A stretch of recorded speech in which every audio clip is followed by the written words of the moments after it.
Video yang memperlihatkan dua anak laki-laki tengah bertengkar di atas kasur viral di media sosial. Bahkan, kelakuan dua bocah ini sampai membuat bingung warganet. Iya, mereka bingung harus kasihan atau tertawa. Pasalnya, akibat duel mereka dinding rumah sampai ambruk. Video tersebut diunggah oleh akun TikTok @koranseruya. Dalam video tampak dua bocah laki-laki yang tengah asik gelut di atas kasur, dilansir dari Koran Seruya via Tribun Style, Jumat, tanggal 21 Januari tahun 2022. Sayangnya sampai saat ini belum diketahui alasan mereka bertengkar. Viral dua bocah laki-laki bertengkar di atas kasur. Di sisi lain, ada juga dua anak laki-laki berbaju hitam dan hijau yang sedang menonton pertengkaran itu.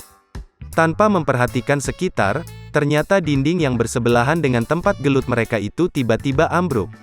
Karena ketakutan, dua bocah yang awalnya menonton tadi, auto ngacir kabur. Untungnya, anak berbaju hijau tadi berbalik dan melerai dua temannya yang sedang bertengkar. Kini video tersebut viral di TikTok dan telah ditonton sebanyak 32,5 juta kali. Unggahan tersebut juga dibanjiri komentar warganet. Tak sedikit yang menulis komentar menggelitik.